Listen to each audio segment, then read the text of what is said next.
welcome to Weavers TV. My name is Luke and welcome to Food and Wine. It's sunny, it's hot, it's barbecue weather. So today we're going to go through the steps of having a good barbecue. First thing you need is a beer. I've got one here and an opener. So beer in hand. Unfortunately I can't do this outside, but we'll cook inside and all the steps remain the same. First thing we need are the ingredients. So you need onions to start with. Onions good. You've got to make sure you cut it long ways and fairly in good chunks, because like all barbecues we're going to make sure we burn this.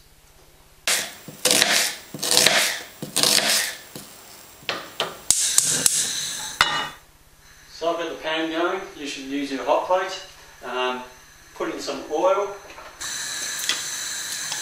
Make sure you either use too much so that it smokes up, or not enough so that you really burn your food.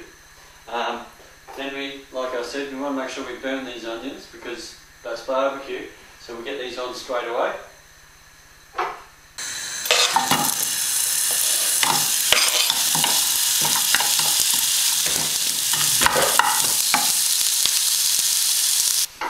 Just turn that down so I can talk to you for a moment.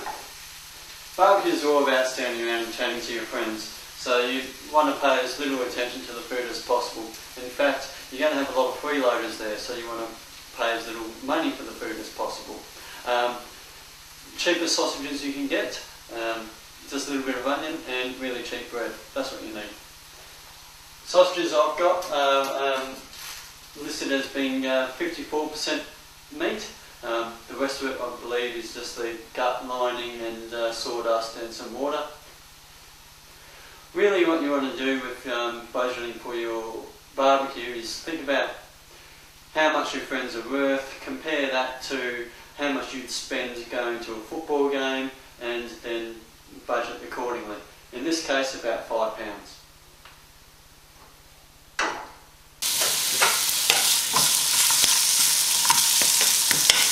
Now if those onions are cooking, one other thing you can do if you want to be a little bit fancy is add some Worcestershire sauce, because that actually gives it some nice meaty, steaky flavour, and it's spoiling your guests a little bit to give them something a little bit different, but I do like doing it because it adds a meaty edge which your meatless sausages are likely to be lacking.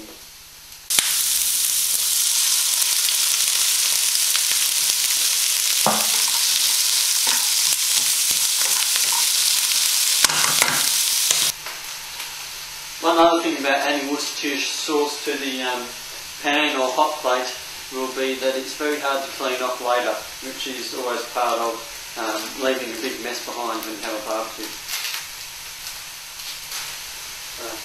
Going to put my sausages on now.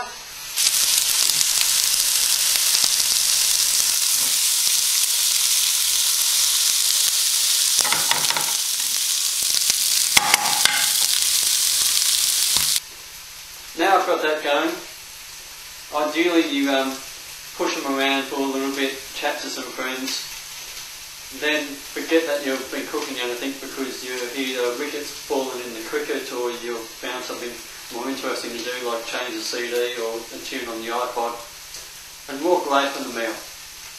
Then we come back and hopefully it's burnt a little bit more on one side.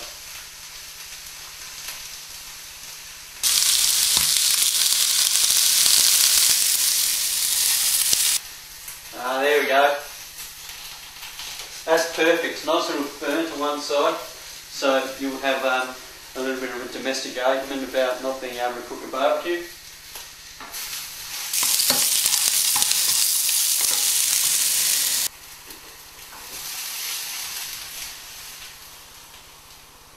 Now, just while these finish off, I'll quickly talk about wine, because after all this is Food and Wine series. You've got South African Shiraz, because a lot of South African wines have a real, how do I describe it, like charcoaly, smoky kind of character, and that charcoaly character will go around with the burnt sausages. Also that meatiness and that barbecue kind of and smokiness. Again, good South African wines. Australian Shiraz is the other option because of the more plummy fruit, so if you don't manage to burn your sausages that well, maybe Australian Shiraz. But whatever you do, have 2 bottles just so you can enjoy one and then not have enough and drink half of the other bottle. It's a good plan. White wine, good Chardonnay, something that's got a bit of oak about it. Not too much oak. Over oak Chardonnay does taste very one-dimensional, but good Australian, slightly oak Chardonnay, beautiful match, just because of the fullness on the palate. So now if those sausages basically done, you can either take your cheap piece of bread and use them instead of tongs to pick up your sausages and go straight into having your barbecue. One thing that you can add if you want to be a bit more healthy is to make a little bit of salad. So take your lettuce, chop that up, chop up some tomato, put that on top, grate on some carrot because that looks nice, gives it some nice vibrant colour, and then sprinkle on some salad dressing, and you've got your barbecue and salad combination. It's as simple as that. So you can have your beer, you can have your wine, and you can enjoy it.